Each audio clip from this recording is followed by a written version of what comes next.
ಅನ್ಯಾಯ, ಅಯ್ಯಯ್ಯೋ ಅನ್ಯಾಯ. ಮರಾಠಿಗರ ದೌರ್ಜನ್ಯಕ್ಕೆ ಧಿಕ್ಕಾರ, ಮರಾಠಿಗರ ದೌರ್ಜನ್ಯಕ್ಕೆ ಧಿಕ್ಕಾರ.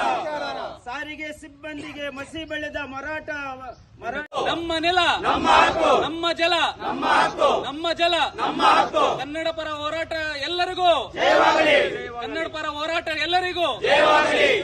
ಬೇಕೇ ಬೇಕು. ನ್ಯಾಯ ಬೇಕು. ರೈತಾಂಗ ಹೋರಾಟಕ್ಕೆ ಜಯವಾಗಲಿ, ಜಯವಾಗಲಿ. ಮಂಜಾಡ ಜರ ಹೋರಾಟಕ್ಕೆ ಬೇಕೇ ಬೇಕು, ನ್ಯಾಯ ಬೇಕು, ಬೇಕೇ ಬೇಕು. ನ್ಯಾಯ ಬೇಕು. ಎಂಎಸ್ಪಿ ಸಂಘಟನೆಗೆ ಹೇಳಿ ಧಿಕ್ಕಾರ, ಧಿಕ್ಕಾರ, ಧಿಕ್ಕಾರ. ಎಂಎಸ್ಪಿ ಸಂಘಟನೆಗಳಿಗೆ ಹೇಳಿ ಧಿಕ್ಕಾರ. ಧಿಕ್ಕಾರ, ಧಿಕ್ಕಾರ. ರದ್ದಾಗಲಿ. ಇದು ಸ್ವಲ್ಪ ಬಮಣ.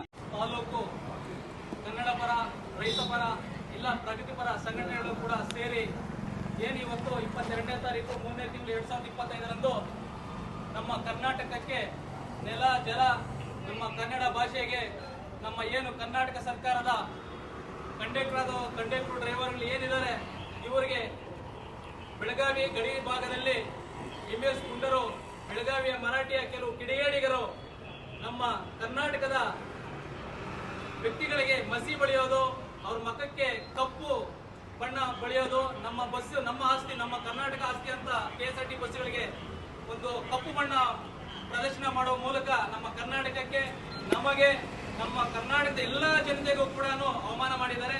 ಆ ಒಂದು ನಿಟ್ಟಿನಲ್ಲಿ ಇವತ್ತು ನಾವು ಈ ಶಿಡ್ಲಘಟ್ಟದಲ್ಲಿ ಕನ್ನಡ ಪರರ ಸಂಘಟನೆಗಳೆಲ್ಲರೂ ಕೂಡ ಸೇರಿ ಈ ಒಂದು ಉಗ್ರವಾದ ಒಂದು ಹೋರಾಟ ಮಾಡ್ಬೇಕಂತೇಳಿ ತೀರ್ಮಾನ ಮಾಡಿ ನಿನ್ನೆ ಈ ಒಂದು ದಿನದಲ್ಲಿ ಬೆಳಗ್ಗೆ ಎಲ್ಲರೂ ಕೂಡ IB ಹತ್ರ ಸೇರಿ ಸುಮಾರು ಇನ್ನೂ ಅಷ್ಟು ಜನ ಬರಬೇಕಿತ್ತು, ಇನ್ನೂ ಬಂದಿಲ್ಲ. ಅದು ಕೂಡ ನೂರಾರು ಜನ ಎಲ್ಲರೂ ಸೇರಿ ಕನ್ನಡದ ಸ್ವಾಭಿಮಾನಿಗಳ ಮನಸ್ಸು ಸೇರಿ ಇಲ್ಲಿಂದ ಬೈಕ್ ರ್ಯಾಲಿ ಮೂಲಕ ಕೋಟೆ ಸರ್ಕಲ್ ಮತ್ತೆ ಬಸ್ ಸ್ಟ್ಯಾಂಡ್ ಅಲ್ಲಿ ಒಂದು ಸರ್ಕಲ್ ಮಾಡಿ ಅಲ್ಲಿ ಒಂದು ಮನವಿಯನ್ನ ಜನಗಳಿಗೆ ತಿಳಿಸಿ ನಮ್ಗೆ ಆಗ್ತಿರೋಂಥ ಒಂದು ಅನ್ಯಾಯವನ್ನ, ಒಂದು ಆಕ್ರೋಶವನ್ನು ವ್ಯಕ್ತಪಡಿಸಿ ಅದೇ ಮುಖಾಂತರವಾಗಿ ಕೋಟೆ ಸರ್ಕಲ್ ಮತ್ತೆ ನಮ್ಮ ತಾಲೂಕು ಆಫೀಸ್ ಹತ್ರ ಬಂದು ಇಲ್ಲಿ ಪ್ರತಿಭಟನೆ ಮಾಡ್ತಿದೀವಿ. ಈ ಒಂದು ಪ್ರತಿಭಟನೆ ಮಾಡುವ ಉದ್ದೇಶ ಏನಂತಂದ್ರೆ, ಯಾರೇ ಆಗ್ಲಿ ನಮ್ಮ ಕನ್ನಡ ನೆಲ ಜಲದ ಬಗ್ಗೆ ಏನಾದ್ರೂ ಕೆಟ್ಟದಾಗಿ ಮಾತಾಡೋದಾಗ್ಲಿ, ಒಂದು ಕೆಟ್ಟ ಚಟುವಟಿಕೆ ಮಾಡೋದಾಗ್ಲಿ, ನಮ್ಮ ಕನ್ನಡರ ಮೇಲೆ ಒಂದು ದೌರ್ಜನ್ಯ ಮಾಡೋದಾಗ್ಲಿ, ಏನಾದ್ರೂ ಮುಂದಿನ ದಿನಗಳಲ್ಲಿ ಈ ತರ ಏನಾದ್ರೂ ಮಾಡಿದ್ರೆ ನಾವು ಉಗ್ರವಾದ ಒಂದು ಹೋರಾಟನ ಮಾಡ್ತೀವಿ.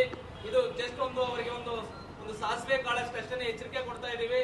ಮುಂದಿನ ದಿನಗಳಲ್ಲಿ ಏನಾದರೂ ನಮ್ಮ ಕನ್ನಡ ನೆಲ ಜಲ, ನಮ್ಮ ಕನ್ನಡಕ್ಕೆ ಸಂಬಂಧಪಟ್ಟಂಗೆ ನಮ್ಮ ಆಸ್ತಿ ಪಾಸ್ತಿಗೆ ಏನಾದ್ರು ಉಂಟು ಮಾಡಿದ್ರೆ ನಾವು ಇಲ್ಲಿಂದಾನೆ ಪಾದಯಾತ್ರೆ ಮೂಲಕ ಬಂದು ಅಲ್ಲಿ ಏನು ನೀವಿದ್ದೀರಾ ನಿಮ್ಗೆ ತಕ್ಕ ಶಾಸ್ತಿಯನ್ನು ನಾವು ಮಾಡ್ತೀವಿ ಅಂತೇಳಿ ಈ ಮೂಲಕ ನಾವು ಎಲ್ರಿಗೂ ಕೂಡ ತಿಳಿಸ್ತಾ ಇದೀವಿ. ಈ ಒಂದು ಬಂದಿಗೆ ಬೆಂಬಲ ಕೊಟ್ಟಂತಹ ನಮ್ಮ ಪತ್ರಿಕಾ ಮಿತ್ರರಿರ್ಬೋದು, ನಮ್ಮ ಪೊಲೀಸ್ ಇಲಾಖೆ ಇರ್ಬೋದು, ಸಾರ್ವಜನಿಕರು ಇರ್ಬೋದು, ಮುಂದೆ ಕುತ್ಕೊಂಡು ಪ್ರತಿಭಟನೆ ಮಾಡಿದ್ವಿ. ಎಲ್ಲಾ ಸಂಘ ಸಂಸ್ಥೆಗಳು ಕೇಳಿ ಕೊಟ್ಟ ಆಲ್ರೆಡಿ 1.5 ವರ್ಷ 2 ವರ್ಷ ಆಯ್ತೆ, ಬದಲಾವಣೆ ಮಾಡಿ ಅಂತ ಹೇಳಿದ್ವಿ. ಅದು ಇಲ್ಲ. ಈ ರೀತಿ ಕೆಲಸ ಆಗಿ ಅಂತ ಹೇಳ್ಬಿಟ್ಟು ನಾವು ಈ ಮೂಲಕ ಕೇಳ್ಕೊಂತ ಇದೀವಿ. ಈ ಮನವಿ ಏನಾದ್ರೂ ತಿರಸ್ಕರಿಸಿ, ನಮ್ಮ ಮನವಿ ತಿರಸ್ಕರಿಸಿದ್ರೆ ಮುಂದಿನ ದಿನಗಳಲ್ಲಿ ಉಗ್ರ ಹೋರಾಟ ಮಾಡೋದಕ್ಕೆ ನಾವು ಸಿದ್ಧರಾಗಿದ್ದೀವಿ.